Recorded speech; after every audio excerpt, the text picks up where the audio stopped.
The world in the beginning, creation and God's original plan. Genesis 1:1, in the beginning God created the heavens and the earth. The very first verse of the Bible introduces God as the Creator.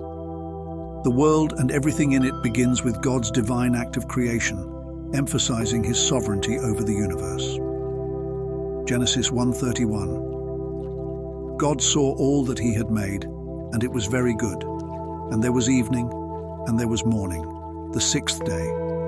God's creation was perfect and flawless. This verse emphasizes the goodness of God's original design, filled with harmony, peace, and beauty. Genesis 2:7. Then the Lord God formed a man from the dust of the ground, and breathed into his nostrils the breath of life, and the man became a living being. This shows the personal and intimate creation of humanity. God's breath signifies life, purpose, and connection to Him. Psalm 19, verse 1. The heavens declare the glory of God. The skies proclaim the work of His hands. Creation itself reflects God's glory and craftsmanship. Nature is a testament to His greatness and power. John 1:3. Through Him all things were made. Without Him nothing was made that has been made. This speaks of Jesus' role in creation. Everything in existence came into being through Him, showing that creation is not only a work of God the Father, but also of the Son. Colossians 1:16. For by Him all things were created, in heaven and on earth, visible and invisible. All things were created through Him and for Him. This verse emphasizes that Jesus is the agent of creation, and everything exists for His purposes, highlighting the divine order. Genesis 1:26. Then God said, "Let us make man in our image, after our likeness."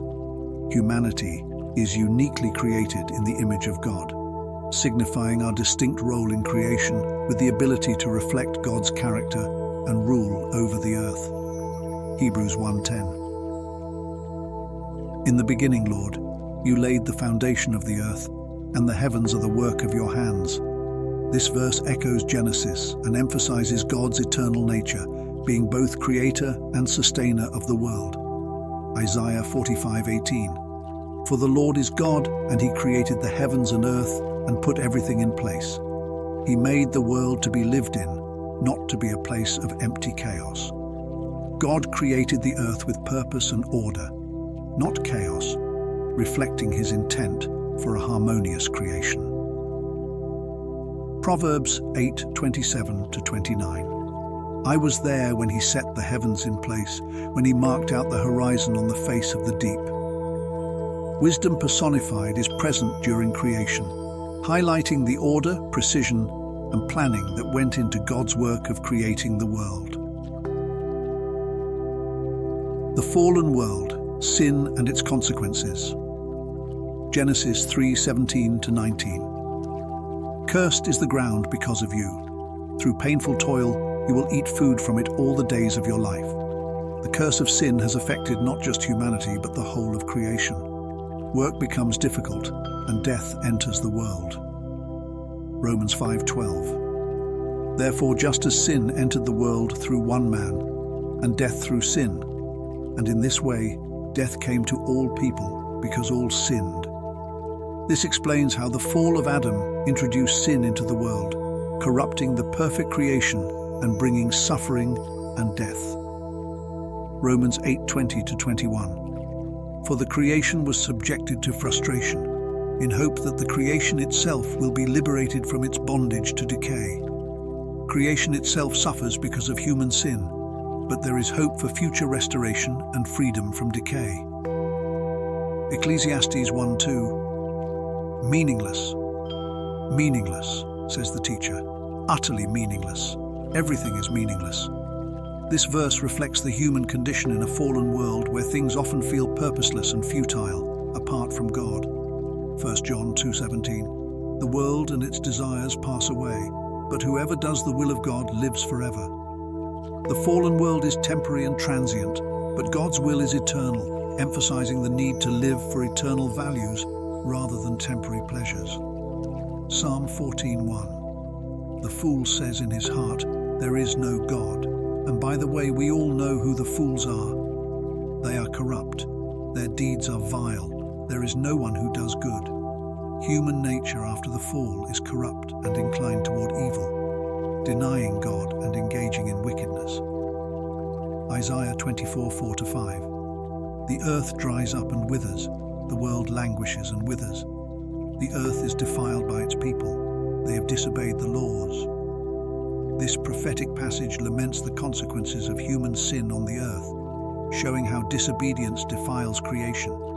Ephesians 2:1-2. As for you, you were dead in your transgressions and sins, in which you used to live when you followed the ways of this world. This verse explains humanity's spiritual death and separation from God due to following the sinful patterns of the world. 2 Peter 3:10. But the day of the Lord will come like a thief. The heavens will disappear with a roar. The elements will be destroyed by fire, and the earth and everything done in it will be laid bare. This verse speaks of the eventual destruction of the world as we know it, making way for a new creation. It highlights the temporary nature of the current world. Matthew 24:35. Heaven and earth will pass away, but my words will never pass away.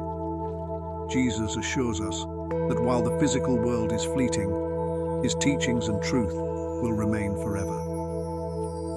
The promise of restoration, a new heaven and earth. Revelation 21:1. Then I saw a new heaven and a new earth, for the first heaven and the first earth had passed away. This verse introduces the new creation after the current world is destroyed, signaling a return to the perfection of God's original creation. Isaiah 65:17.